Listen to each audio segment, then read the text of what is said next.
Royal Challengers దమ్ము చూపిస్తుందా? Punjab Kings collar ఎగరేస్తుందా? ఈసారి కప్పు కొట్టేదెవరు? మెడలో వీరతాడు వేసుకునేదెవరు? ఏ టీం గెలిచినా అదే నూతన ఛాంపియన్. ఎందుకంటే ఇరు జట్లు ఇప్పటివరకు ఒక్కసారి కూడా కప్పు గెలవలేదు. 2 నెలలకు పైగా హోరాహోరీగా సాగిన IPL season final match Ahmedabad వేదికగా ఇవాళ జరగనుంది. Royal Challengers, Punjab Kings title పోరులో తలపడనున్నాయి. ఇరు జట్ల మధ్య మ్యాచ్ హోరాహోరీగా సాగే అవకాశం ఉంది. ఎందుకంటే ఈ 2 జట్లు ఇప్పటి వరకు ఒక్కసారి కూడా ఛాంపియన్గా నిలవలేదు. ఇప్పుడు ఆ కల సాకారం చేసుకునే అవకాశం రావడంతో ఏ చిన్న అవకాశాన్ని కూడా వదులుకోకూడదని భావిస్తున్నాయి.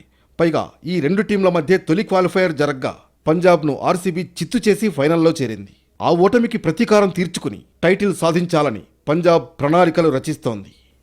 ఇప్పటికే 3 సార్లు చేజారిన టైటిల్ను ఈసారి ఎలాగైనా దక్కించుకోవాలని ఆర్సీబీ వ్యూహాలను సిద్ధం చేస్తోంది. ముఖ్యంగా కోహ్లీకి తామిచ్చే గొప్ప కానుక ఇదే కావాలని కెప్టెన్ పటీదార్ ఆశిస్తున్నాడు. దీనికి తోడు ఈసారి సిరీస్లో విరాట్ సూపర్ ఫామ్లో ఉన్నాడు. 14 మ్యాచ్ల్లో 614 పరుగులు కూడా చేశాడు. ఈ ఏడాది బెంగళూరు తరఫున అత్యధిక పరుగులు చేసింది కూడా కోహ్లీనే. మరోవైపు రాక వచ్చిన అవకాశాన్ని ఒడిసి పట్టుకోవాలని పంజాబ్ కింగ్స్ భావిస్తోంది. తొలిసారి ఫైనల్కు చేరిన ఈ జట్టు ఎలాగైనా కప్పు కొట్టాలని ఆశిస్తోంది.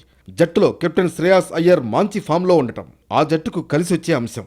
దీనికి తోడు సెకండ్ క్వాలిఫైయర్ మ్యాచ్లో బలమైన ముంబైని మట్టి కరిపించి ఫైనల్ చేరడంతో ఈ టీంలోనూ కప్పుపై అంచనాలు అమాంతం పెరిగిపోయాయి.